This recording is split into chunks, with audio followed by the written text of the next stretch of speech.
नमस्कार दोस्तों, स्वागत है आपका स्टोरी चेंज लाइफ चैनल पर, जहां हर कहानी एक नई जीवन में बदल सकती है। लाइक करें, सब्सक्राइब करें और बेल आइकन को दबाएं ताकि आप हमारी हर नई वीडियो से अपडेट रहें। कहानी इस प्रकार है कि किसी जंगल में एक उल्लू रहता था।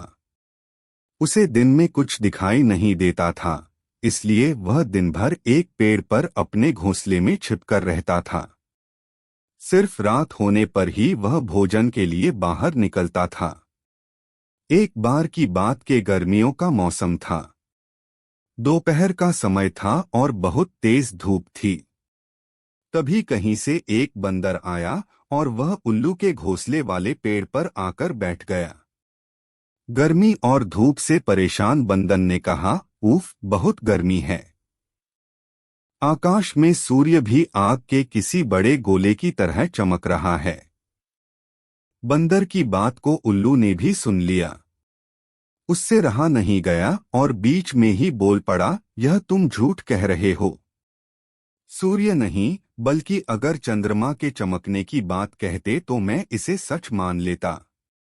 बंदर बोला, भला दिन में चंद्रमा कैसे चमक सकता है? वह तो रात में चमकता है और यह दिन का समय है, तो दिन में सूर्य ही चमकेगा। यही कारण है कि सूर्य की तेज रोशनी की वजह से बहुत ज्यादा गर्मी हो रही है। उस बंदर ने उल्लू को अपनी बात समझाने का बहुत प्रयास किया कि दिन में सूरज ही चमकता है, चंद्रमा नहीं, लेकिन उल्लू भी अपनी ही जिद पर अड़ा था। इसके बाद उल्लू ने कहा, चलो हम दोनों मेरे एक मित्र के पास चलते हैं, वही इसका निर्णय करेगा। बंदर और उल्लू दोनों एक दूसरे पेड़ पर गए। उस दूसरे पेड़ पर उल्लुओं का एक बड़ा झुंड रहता था।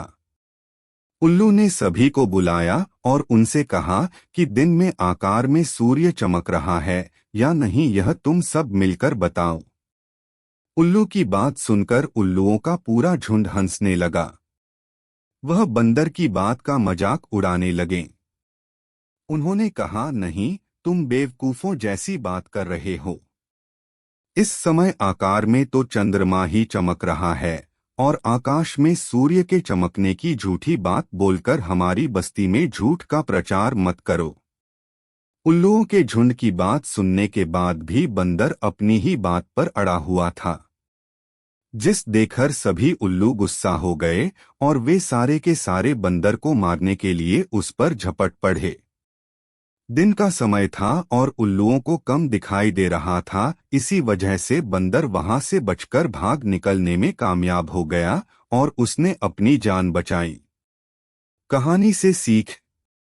पंचतंत्र की यह कहानी हमें सीख देती है कि मूर्ख मनुष्य कभी भी विद्वानों की बात को सच नहीं मानता है।